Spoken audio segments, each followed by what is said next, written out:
안녕하세요. 저는 42, 아직 미혼으로 살고 있는 남자입니다.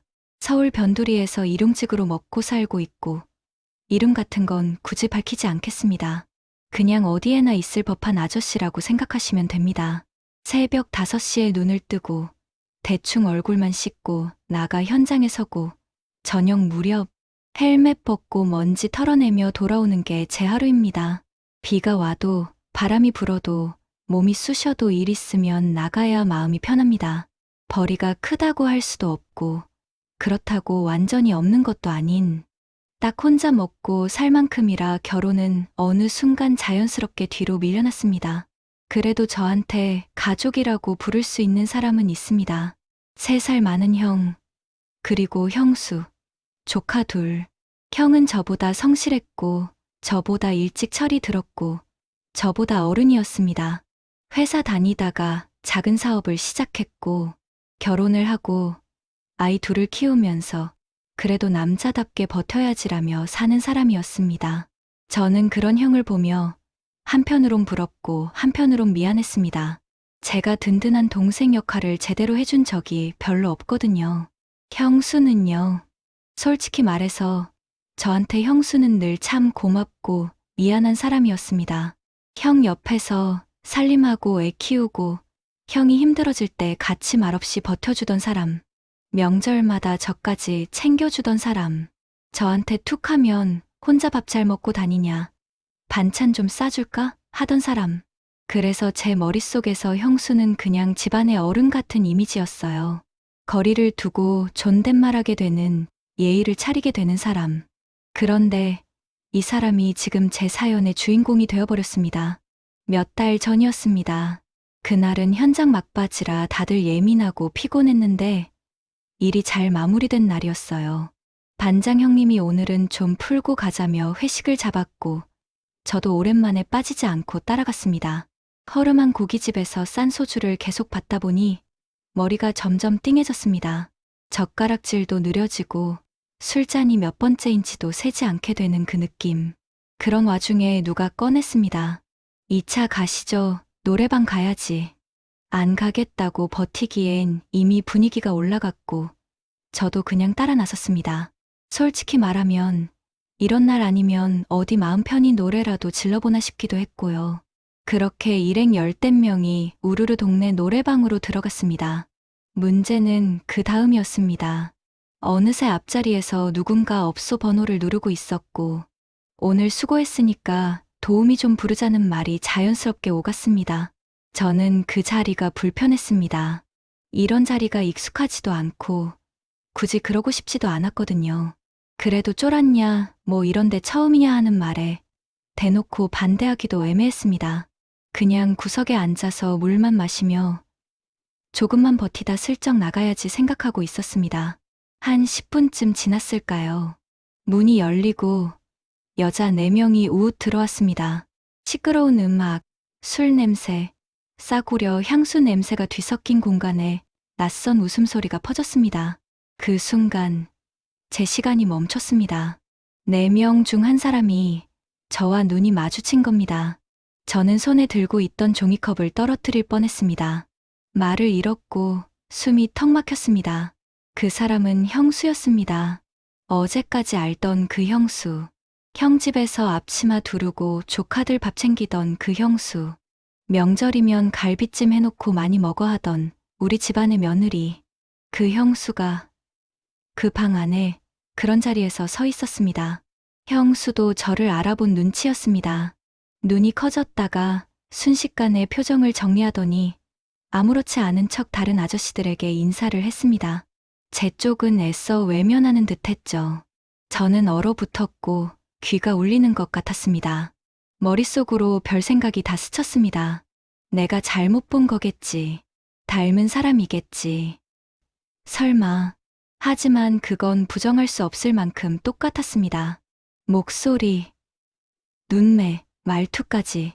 잠시 후 형수가 제 옆에 슬쩍 다가와 아무도 안 볼 때 제 팔을 살짝 잡았습니다.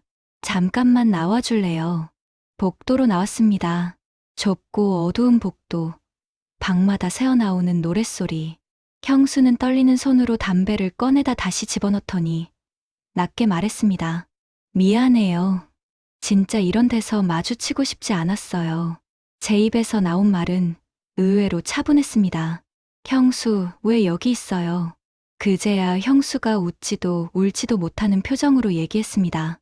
형네 가게가 망하고 카드빚이 쌓이고 대출이 밀리고 형이 이것저것 뛰어다니다가도 답이 안 나오는 날들이 이어졌다고.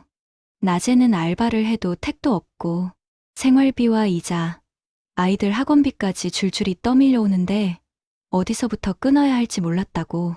그러다 친구 따라 나왔다가 조금만 버티면 금방 갚고 나갈 수 있다는 말에 이 일을 시작했다고. 형에겐 말 못하겠어요. 알면 무너질 거예요. 애들도 있고 그러니까 제발 오늘 일 아무한테도 말하지 말아주세요. 형수 눈은 이미 붉어져 있었고 고개를 깊이 숙이고 있었습니다. 저는 그 순간 뭐라 해야 할지 몰랐습니다. 이러시면 안 된다라고 말하는 게 맞는 것 같으면서도 그 말 한마디가 이 사람을 더 밟아버리는 것 같아서 차마 입이 떨어지지 않았습니다. 결국 저는 그렇게 말했습니다. 형수 걱정 마요. 오늘 본 거 제 입에서 나갈 일은 없을 거예요. 그날 집에 돌아오는 길 속이 뒤집어지는 것 같았습니다. 형수에 대한 실망, 형에 대한 미안함, 이 상황을 알고 있는 사람으로서의 부담감, 그리고 제가 그 비밀을 품어버렸다는 이상한 동지감 같은 것까지. 그걸로 끝났으면 좋았을 텐데 그게 시작이었습니다. 그 후로 며칠 뒤 형수에게 문자가 왔습니다. 그날 진짜 미안했어요. 괜히 마음 쓰이게 해서. 밥은 잘 챙겨 먹어요? 별거 아닌 안부 문자였는데 저는 괜히 심장이 덜컥 내려앉았습니다. 저도 모르게 답장을 보냈습니다. 형수야말로 몸 조심해요. 위험한 자리잖아요. 그게 계기가 되어 가끔 형수와 연락을 주고받게 됐습니다. 형은 모르는 번호인 줄 알고 신경도 안 쓰는 듯했고, 형수는 대체로 밤늦게 조심스레 문자를 보냈습니다. 일 끝나고 늦은 시간, 지친 말투로 오늘 손님 하나 최악이었어요. 애들 학원 끊어야 할까 고민되네요. 형은 요즘도 본인 힘든 얘기만 하고 제가 이런 일 하는 건 상상도 못할 거예요. 저는 처음엔 그냥 들어주는 역할만 했습니다. 누군가에게 털어놓고 싶은데 털어놓을 사람이 없는 사람의 말을 받아주는 기분이었어요. 하지만 어느 순간부터 저 역시 그 대화를 기다리게 되었습니다. 누군가 제게 오늘 어땠냐고 물어봐 준다는 것, 제 일과를 궁금해해 준다는 것, 그게 이상하게 따뜻하게 느껴졌습니다. 어느 날 형수가 말했습니다. 죄송한데 혹시 시간 되면 밖에서 잠깐 볼 수 있을까요? 사람 많은 데 말고 조용한 데서요.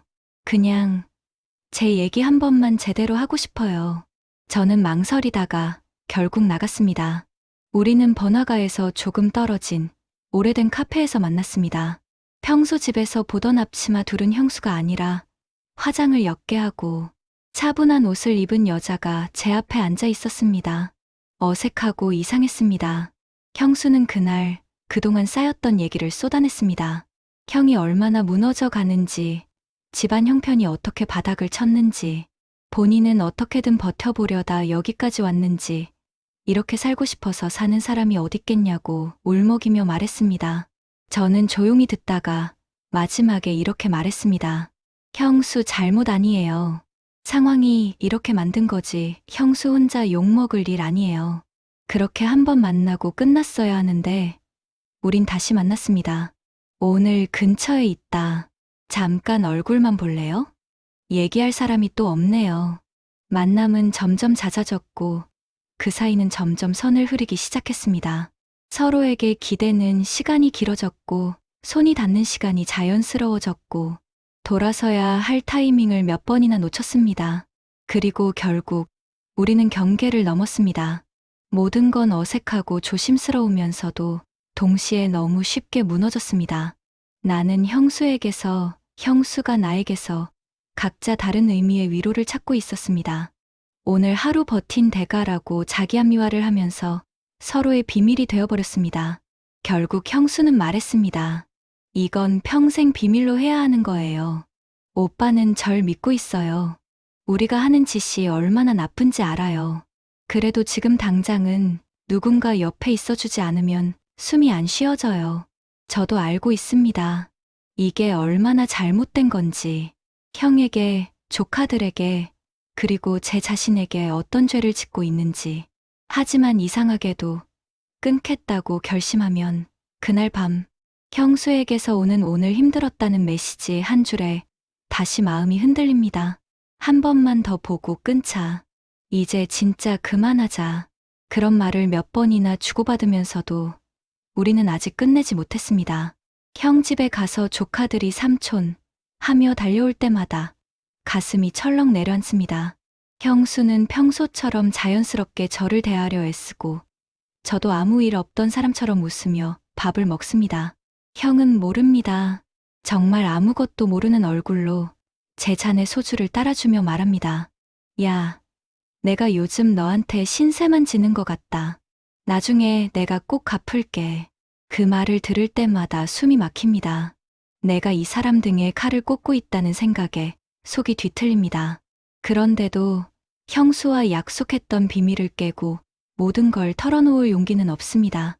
털어놓는다고 해서 뭐가 나아질지도 모르겠고 그 뒤에 무너질 것들을 상상하면 차라리 내가 욕을 먹고 말지 하는 생각도 듭니다. 그래서 제가 지금 이 사연을 쓰는 이유는 솔직히 말하면 판단을 받고 싶어서이기도 합니다. 제가 얼마나 비겁한지, 얼마나 잘못된 선택을 하고 있는지 알고 있습니다. 하지만 그만두는 방법을 모르겠습니다. 형수도 끊어야 한다고 말하면서 정작 둘 다 행동으로 옮기지 못하고 있습니다.